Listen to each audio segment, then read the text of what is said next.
Bruce, you must have something really good too. Of course I do. It's Bruce Danielson, and I guess I'm here to entertain you too. The Sioux Falls Parks and Recreation regular board meeting. It is Wednesday, August 17th of 2022.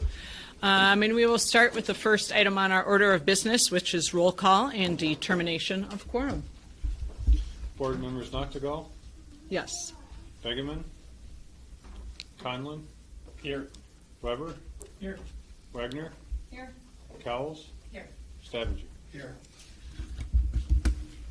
All right, we have a quorum. Item number 2 is approval of minutes from our July 20th meeting. Those were in your board packets. Hopefully you had a chance to look through those. I would entertain a motion for approval. Move to approve. Second, Wagner. And roll call, please. Noctegal? Approved. Conlon? Yes. Weber? Yes. Wagner? Yes. Cowles? Yes. Stavinger? Yes. Okay, minutes are approved. Item 3 is our chance for public comment. This is an opportunity for those in the audience to speak on items that are, well, the way we do this is if you're here for something that is on our agenda, we'd ask that you wait to speak at that time. If you're here for something other than what's on our agenda, you are welcome to come to the microphone and introduce yourself and let us know why you're here. All right, looks like we have a really good crew here for our first item. First of all, unfinished business, knowing none, we will move into new business, which is Mike giving us an update on the Nelson Park Skate Park, the gifting and naming agreement. Thank you. Good afternoon, Mike Patton. Give you a little history on this particular agreement. About 4 years ago, Walter Ports, who's behind me in the Skate Park Association, came to the department with a goal, an idea to create a better skating experience for the city of Sioux Falls and its residents. We toured lots of locations, most of them in the downtown area, but citywide looked at them. And ultimately, we determined that Nelson Park was the ideal location for a future skate park experience to be constructed. In 2019, we updated the master plan for Nelson Park. It included a new skate plaza in that undeveloped area between the pool and Cliff Avenue there, and kind of where the old Nelson Park field used to be. And that was adopted in July, I believe, of 2019. Yep. And now since then, Walter and his crew went out, hit the streets, raised a lot of money, and in 2021 came back to the city and asked if we'd partner with them on this project, which we did. We have $800,000 programmed in the 2023 CIP to be a partner with the Skate Park Association, which I think will ultimately develop just a first-class skate park experience. Talking with Walter earlier, he thinks based on the budget and the design, the preliminary stuff we've done, this will be like a top 10, maybe top 20 for sure skate park in the country. So it should be a pretty great experience for anybody that goes to it. The design itself we envision will be a skate plaza. It'll have a street course, a bowl zone, lots of associated park improvements like trails, lighting, parking, etc. The total project budget is $2.3 million up to. 1.5 of that funded privately, $800,000 of sales tax money. Because there's city money involved in the project, the city itself will administer the project, so we will hire the consultant to design it, oversee construction, and eventually own the assets. Having said that, we envision the entire process being collaborative with the association. They'll be at the table with design. We'll select the consultants together. We'll approve the design together, and we'll ultimately build it together. So there is a few terms that go with the agreement itself. There is a naming request to be the Barb Iverson Skate Plaza at Nelson Park. Barb was a very impactful teacher for many of the people involved in the skating community. I'm sure Walter can elaborate on that a little bit, but that would be naming rights for the life of the improvements, which we anticipate being approximately 30 years. Potential schedule for the project, assuming everything is approved, is we're at Park Board today for your recommendation of approval. We'll have to go back to City Council for council approval as well as CIP amendment in September, and then we'd like to start design shortly afterwards with the goal to bid it this winter and construct next summer. Mm-hmm. So with that, maybe I'll ask Walter to come up and he can talk a little bit about his organization and their mission, and feel free to ask him any questions. Thanks, Mike. Welcome. Hi, thanks for having us. Yeah. Us. Yeah. First of all, Mike and Don have been amazing partners in figuring out how to go about this. When we started the organization, we had a goal of raising $500,000 to somehow replace the park at Drake Springs. And obviously that goal changed over time, and our vision changed over time, and we gathered immense amount of support through the community appeals process with the chamber, and just kind of grassroots organizing and working. We've got great marketing partners.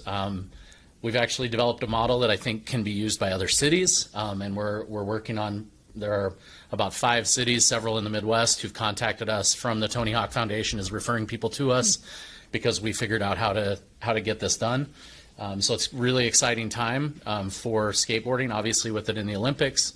And there's a lot of opportunities locally for programming and beyond. And we're just really excited to have you guys as partners and to be finally getting like a really state-of-the-art space for kids to skateboard here. And not just skateboard, but any human-powered wheeled activity. So this summer we had InnoSkate. I don't know if you guys saw that, but we had several thousand people from older jazz enthusiasts to people witnessing things with the Smithsonian and Skate Plaza on Phillips Avenue. And that really gave us a springboard to do a lot more, I think, and just a really exciting time. And I think it will be transformational for the city. And during that event, I got to meet a Paralympic athlete, Tracy, a couple of them, but Tracy, I can't even say her last name, but I watched her roll in a wheelchair in her 60s off the edge of a 10-foot pool and into a bowl. And she wasn't put in a wheelchair, so she was in her 50s. So this park, for somebody like that, could also be transformational. Scooters, bikes, skates, all of the above. Pretty exciting stuff, and we've got a great tentative plan. Obviously, we don't have the finalized plans yet because we got to work through that, but it's a really exciting time, and I'm here for any questions you guys have about the project. Tell us about Barb Iverson. Sure. So Barb was a fantastic school teacher. I didn't have the fortune of having. I know some people in here are friends, family, students of hers. She taught at Patrick Henry, kind of had a little bit of a legend around her just from what she would do for the kids. From Patrick, she would drive them to Des Moines or to Omaha. She was hand sewing clothes for kids that, when you couldn't buy the clothes here because there was no skate shop or because they didn't have the resources to buy clothes. And she was really invested in not just skateboarders, but kind of all kinds of, I don't know. I mean, I consider us all kind of weirdos and unusual kids and kids that don't fit the regular mold. Obviously, every kid that went through her class loved her. Yeah. She was a huge supporter of skateboarding, and subsequently, when we started this project, she was one of the first people to put $10 or $20 or $100 in. She showed up to every event, was always there to cheer us on, lead us, give us encouragement, and really be an inspiration for a lot of us. And she passed away last year, unfortunately, after a long battle with an illness. And even up to the end, she was just a fantastic supporter, going through some of her treatments and things. She was always almost at every single event. And, that's just really important to see that leadership in the community, I think is really, really a big deal. And there are, when we posted things about it, we had hundreds, if not thousands, of comments and likes and shares about her legacy. So My kids did have the fortune of having her as a teacher, so, Yeah, but so I you wanted know. you to talk about it a little bit. Yeah. Any other questions from the board? I've got one. Yeah. It's been 2 or 3 years since you've been on this journey, maybe even a little bit more, and the budget has grown. Any concern about costs? So we overraised, first of all, which is exciting. That's a good problem to have. But we actually, we've allowed for quite a bit of buffer there. And the other thing about it is, depending on where construction costs fall, first of all, we're going to design the park to fit within the budget. But then if we look at construction costs, there are ways to scale back parts of it. It's pretty easy to take a section out or something if that were to be, obviously the last 3 years, pricing is all over the place, and we can't predict what's going to happen over the next year. We do have some flexibility built into the budget. Yeah, my goal, if I had to pick a spot, would be for them to come in with a design that was between 2 and 2.1, so that we have that. I've done enough construction projects in my life to know that we have to have, at least a 10% wiggle room there. I also think that we have enough support within the community that if we had to go out and knock on doors, we could do that. We've already been having conversations with one of the local organizations to give us a bridge loan, because some of the donations are pledges over a period of 3 years. So we've already got those things in the work. John Hinkhouse is helping me work through that. So yeah, I mean, I feel pretty comfortable where we're at. And I would rather undershoot the budget and have money left over for programming or whatever than to let's get as much as we can and then have it fall apart because concrete's up 20% or something like that. Yeah. And we also do have a couple of local partners who've showed interest in working on the project, possibly, I mean, obviously they have to bid those things out, but that are interested in having visible examples of their work in public. So that's kind of exciting as well. Yeah. Great. Any other questions? Is there currently just one skate park, and this would replace the one skate park, so this will be the one and only skate park? So there are currently 2 skate parks. There's one at Drake Springs and there's one at Keene Park. Both were built about the same time, about 20 years ago. Both are showing their age a little bit. They did a bunch of repairs this summer at Keene Park to get it back to operating. I think there's a future for more skate parks too. I think that we're going to be building a showpiece, but there is potential to build small compartmentalized skate spots in different parts of the community potentially down the road. But that's something we just have to work towards. Obviously, we need to a little bit keep our eyes on the prize right now. But we've already got programming and things in the works for, following up even through next summer. We've got some stuff potentially going on. So. It's pretty exciting. But yeah, just right now there's 2 parks. Keene Park will remain where it is for now. And the future of the stuff that's at Drake Springs right now is still uncertain. But that stuff is movable, so we could find a different spot for it and basically end up with a 3rd skate park or replace some of the stuff at Keene that's aging or whatever. Yeah. Yeah. When you talk about programming, what do you envision, or how do you utilize its best potential? So, without going into too much detail, we have been having conversations with the school district about some after-school programming or summer programming within their programs. There's nothing finalized yet, but that is a conversation we've been having. We do have a fiscal sponsor for that potentially as well. A local company is interested in sponsoring that. So we're kind of ready. It's just a matter of all the things falling in line. As far as that spot specifically, I think there are some basic things we need to do within the local space around that skate park, which would be just being proactive and getting out and getting kids to come to the park, getting skateboards in their hands. We chose this location for a huge reason was that the number of kids in poverty living within a 1 and 2 mile radius of it. So if we can get for $100, or if we're buying it wholesale, $80, we can get skateboards into kids' hands. I can find physical sponsors for that as well. So then it's just a matter of getting kids out there and skateboarding, making them feel welcome, having a space to do it. Right now, the skate park's a little intimidating because the obstacles are a little hard to ride if you're beginning, and there's not a lot to it. So everybody's crammed in one space, and kids get kind of scared. So with this new open space, we're going to have areas where you can grow from beginning skateboarder to advanced. And so it really will, and it's going to have a lot of space. It's going to be 25 to 30,000 square feet. So there's enough room for kids to move around and feel comfortable and not overwhelmed with people going fast or big or whatever. So does that make sense? Okay.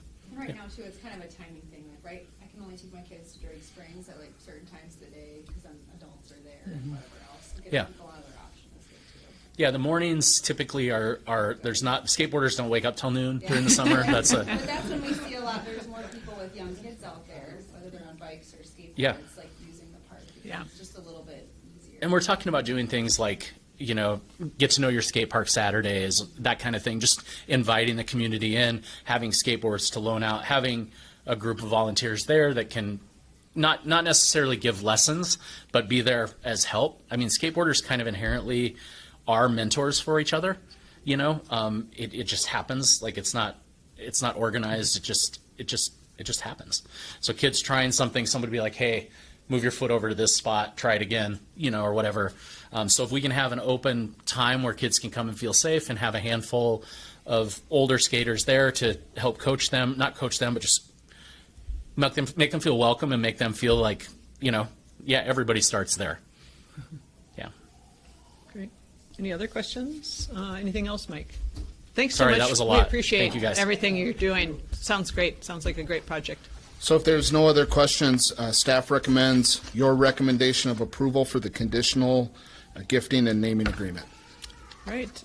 So I'm looking for a motion to recommend approval to a council for the gifting and naming agreement. Second. And the tally, please. Board members Noctigal, Approved. Conlon, Yes. Weber, Yes. Wagner, Yes. Cowles, Yes. Stavinger. Yes. All right. Very good. Thanks, guys. We appreciate everything. The rest of your meeting, if that's okay. Absolutely. As long as you sign in before you leave. If you haven't had the chance to sign in, please do so. Anybody want to leave? Thank you, guys. Thanks, guys. Thank you so very much. Thank you for coming. Appreciate it. Sounds good. Thank you. That might really good fun. Barb would say thank you. Awesome. All right, Mike, second item is the Northern States Power Easement. Yeah, I'm going to fill in for Tori here on this one. He spoke to you in committees about this one. This is for the NSP easement to feed electrical to the Steel District as well as the Downtown River Greenway Phase 3 project. If you look at that map on the back side of it, there's kind of a hatched area. That's the current electrical line that serves the area. And now there's a secondary easement that the board approved earlier this summer for construction of the fire access road that runs north and south, and that'll be adjacent to the old Parks office parking lot and be access into the new Steel District and the other features in there. What the request is for an electrical easement that will cross. I'm pointing to an area. I hope you can see it on this little map. It'll go from the current hatched easement space across that fire access easement, and that'll serve the electrical service for the Steel District. City Council did approve that easement for fire access earlier, and this, like I said, this will be our power for the Greenway Phase 3 as well. So I can try and answer any questions you have, and staff recommends approval. Power. You got it. And like I said, this already overtops an existing easement already there, so. Any other questions from the board? And this is also to the council as well, right? Correct, it goes to the council Yeah. next. Okay. So I am looking for a motion to recommend approval to the council for the power easement. So moved. Second. Okay, roll call, please. Board members Noctigal, Yes. Conlon, Yes. Weber, Yes. Wagner, Yes. Cowles, Yes. Stavinger. Yes. All right, that is moved forward to the council. Sculpture placement, Jake of the Bass. Mike. Yep, last one for me, I promise. This is Jake on the base. There's a picture of it in your packet. It's a little Base. dog playing. No, we're in the outdoor campus. Is there a bass on the wall? It's a very good intentional fish play. I meant to do that. Yes, you did. Sorry. Yeah. So this, I'm back on track, I promise. This was actually the 2020 Sculpture Walk People's Choice. Just in case if anybody doesn't know that, the city purchases the People's Choice of Sculpture Walk each year, and then we look to place it on public property. Like I said, this was 2020, but after it was selected and purchased, it was noticed that there was some visible wear to the base material of the sculpture. That has since been restored with proper materials, and the city's art conservator has made a recommendation for outdoor placement. So this probably would have came before the board a couple years ago, but it didn't because of its not approval by the conservator. It's since been repaired properly, and it is now ready.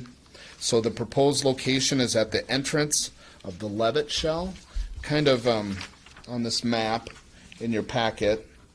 The restroom is right here, and so this would kind of be facing Phillips Avenue, somewhat at an angle to the northwest, so people coming down the sidewalk would see it as they enter the venue. The actual applicant is Nancy Halverson, president of Friends of Levitt, but like I said, it's already city-owned art, and so basically what we're doing is approving placement. The next step after this, based on your recommendation, is City Council will approve it via resolution. Okay. Any other questions from the board? Looks like a great spot for it. So the item in front of us is recommend approval to council for the sculpture placement. So moved, Wagner. Second, Callis. Okay, roll call, please. Board members Noctigal? Yes. Conlon? Yes. Weber? Yes. Wagner? Yes. Cowles? Yes. Stavanger? Yes. All right, thank you. Last item on our new business, Jackie's going to come up and talk to us about the Youth Band Youth Summer Singers Surplus Gifting Resolution. Yeah, so Youth Band and Youth Summer Singers were a program or programs that the Sioux Falls Parks and Recreation Department offered for many, many summers, but in 2017, we actually pulled it from our programming and the Sioux Falls School District took the programming over. So we haven't had it since 2017, but it is still in effect through the school district. So what this resolution is would be to declare the sheet music that we had on hand that we used for this program, which is hundreds of pieces, both from a choral perspective as well as a band perspective, but declaring that surplus, saying that the city no longer needs it, and then gifting it to the school district so they can have it at their disposal to use at any time. Currently what happens, because it's still within our offices, when the school district needs the music, they call us, they check it out from us, we give it to them, they bring it back, and it's just kind of an ongoing flow. This actually puts it right there in their schools, so they have it at the tip of their fingertips whenever they want it. So this resolution, again, would just be to declare all the music for summer singers and youth band surplus, and then gift it to the school district. With your approval, this will go to City Council in September for their approval, and once approved, it would become effective in October, so then we could transfer everything over to the school district. At the present time, the music would be stored, what I believe is at Ben Rifle, since newer school, a lot more space than some of the other locations, but all the music would be stored at Ben Rifle. With that, staff does recommend approval. I do have Boyd Perkins and Allie Dunbar here from the school district. Allie's the one that runs the youth band program today, so if you have any questions, they'd be happy to answer them. All right, very good. What questions does the board have? So does the city have, we don't have any music, or we don't have any youth band or choral anymore through the city? It's all through. Correct. Through the school district and community ed, we do offer Storyland Children's Theater, the Mondays at McKenna and things like that, but nothing where we're physically teaching or instructing. Yep. Any other questions? All right. So the item before us is to recommend approval to the council again for the surplus, naming it a surplus and gifting it to the school. Entertain a motion for that. So moved. Second. Okay. Board members Noctigal? Yes. Conlon? Yes. Weber? Yes. Wagner? Yes. Cowles? Yes. Stavanger? Yes. All right, very good. Thank you. Thanks, guys. Thank you. You guys are leaving too? Yeah. We're so excited. It's such a dynamic. Okay. We are now on to report of the director. All right, well, I will pitch it again. Yes.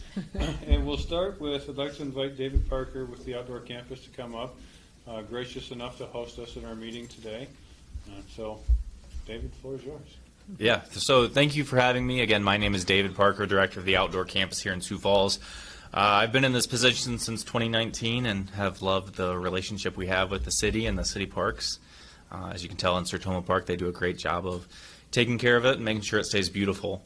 I just wanted to take a few minutes to give you a few updates on what's going on, and then if you have any questions for me, feel free to ask. So this is our 25th anniversary of being here in Sertoma Park. So we started in 1997. And it was kind of a unique partnership between the city and South Dakota Game Fish and Parks, and it's seemed to work out really, really well. To date, we've offered around 19,000 programs in the last 25 years, reaching around 500,000 participants. And again, that's all free programming to the public that we do. And our mission, again, is just to offer hunting, fishing, environmental science, conservation science, and outdoor skills. So it's a fun opportunity just to get folks outside. It's a unique opportunity to be such an oasis in a city, which is a lot of fun, and we just really enjoy it. Last thing I'd want to bring up is just simply with having been here 25 years, we haven't really changed our footprint very much. So the next 25 years, what we're looking to do is to grow. So we're actually looking to increase our footprint just a little bit by adding an indoor archery range, updating our classroom space. So you're currently sitting in 2 of our classrooms, the only 2 that we currently have. So we're hoping to add 4 more. And then we do quite a few hunting classes. So increase our ability to offer kind of that field to table kind of programming. So that's what we're looking forward to doing, and would entertain any questions you might have for us. You said indoor archery space. Where do you'd envision that? Yeah, you bet. This building, or how? Yeah, so it'll be attached to this building. So what we have right now, the museum hasn't been open since COVID. One, because with COVID, anything that's touch and close contact was a concern. And we haven't opened it since just because we've been using that space as a classroom. So again, like I said, we're growing, so we need more classroom space. So that will actually, we'll expand southward, so it'll actually go further towards the Oxbow. And I know a lot of people in the public have enjoyed our museum, so we'd like to bring something to that capacity back. So we have a sister campus out in Rapid City, and they have kind of a walking museum, so we'd like to, our gallery will actually double in size. So we're going to turn that into kind of a walking museum as well. And then as far as the indoor archery, how long do you?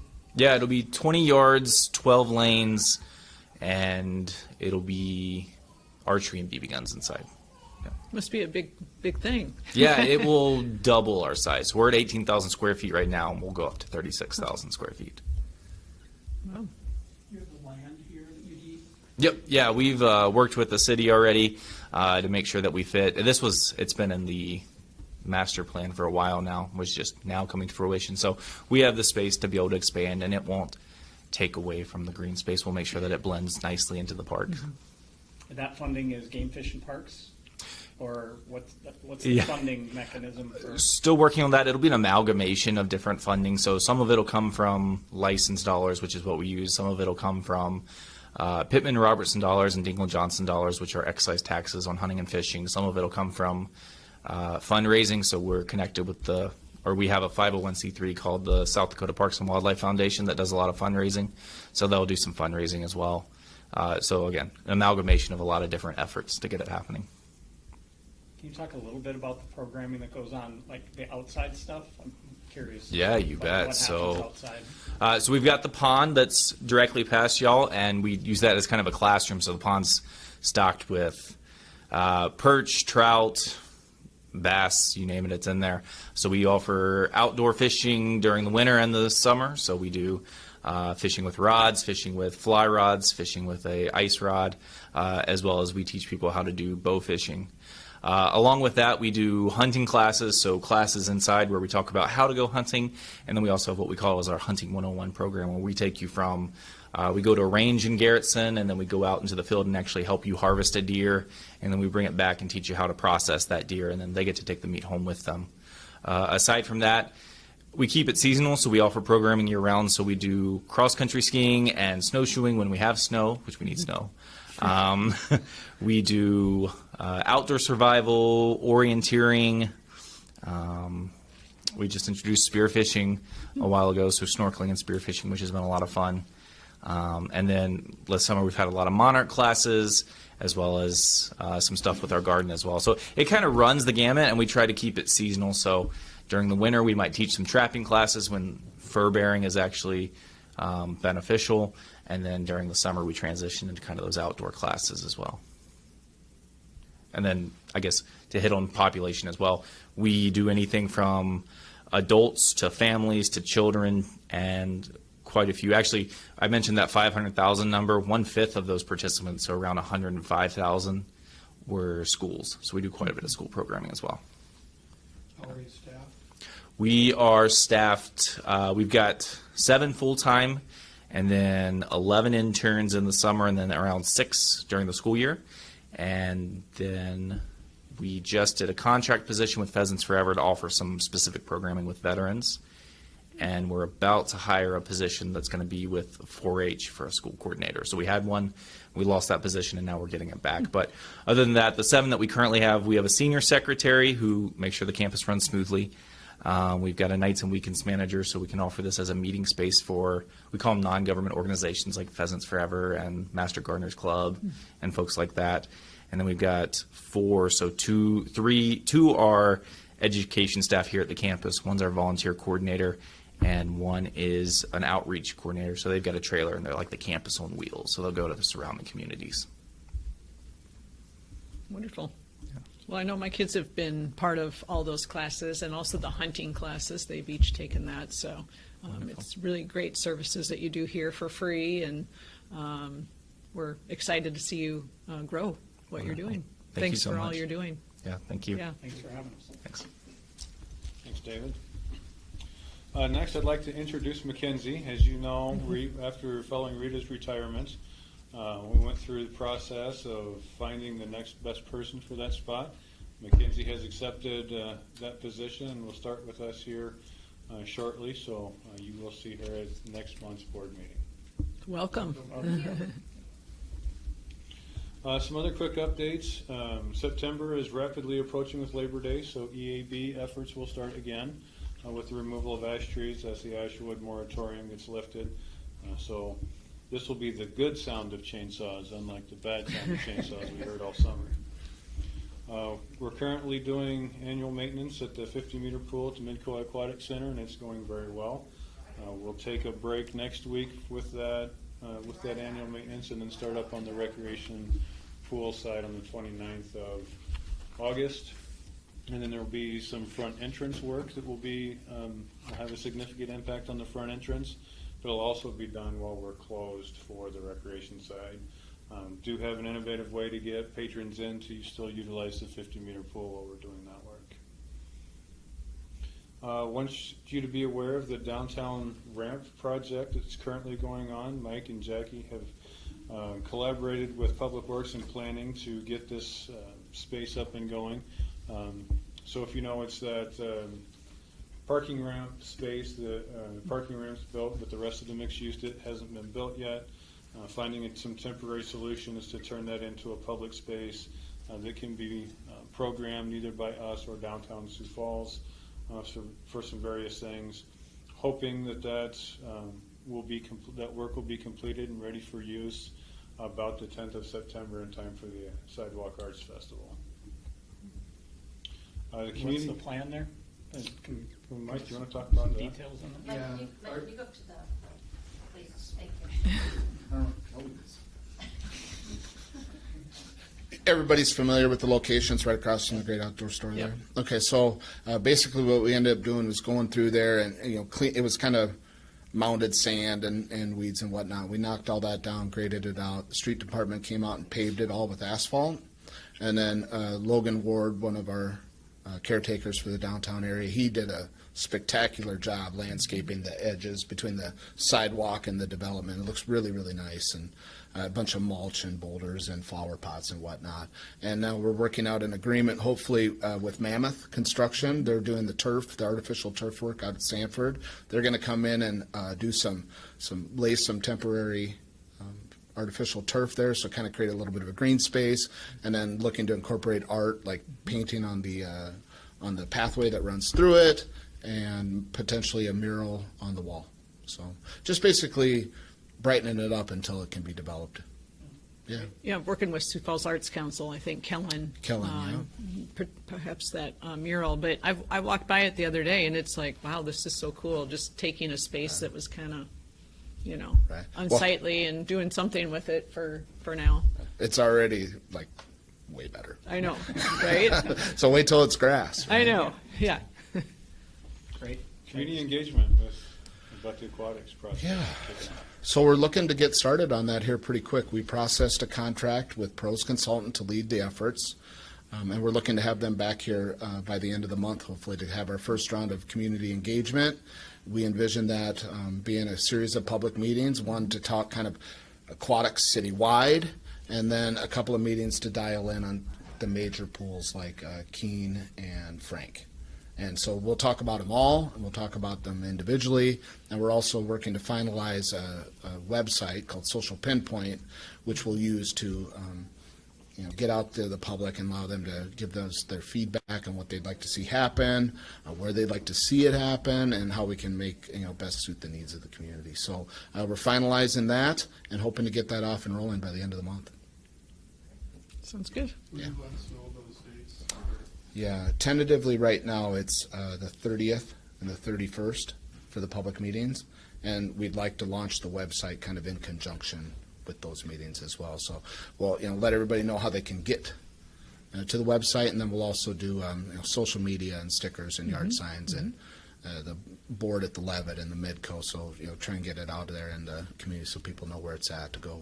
Where will we have that? Or is that TBD? We haven't finalized those locations yet, but we want to have probably a central location for the large community meetings. And then when we talk Frank and Keene in the first round, probably somewhere in that neighborhood. Yep. So Okay. we'll let you know as soon as we finalize Great. those times and locations. Thank you. Thanks, Mike. Last thing I have is we're talking about aquatics. Our aquatic facilities are slowly starting to close for the season as school starts here a little bit tomorrow and then next week for the public schools. So those the swimming gun to the dog events have already started as well. Had one that was successful, of course, again last night. And with that, we'd be happy to answer any questions that you may have. Any questions from the board? It was a great report. Appreciate it. All right. Item number 7, items added after the agenda deadline. There are none that I know of. Number 8, reading of communications to the board. None there as well. Any open board discussion for number 9? All right. Hearing none, I would entertain a motion for adjournment. Okay. Thank you all. You bet.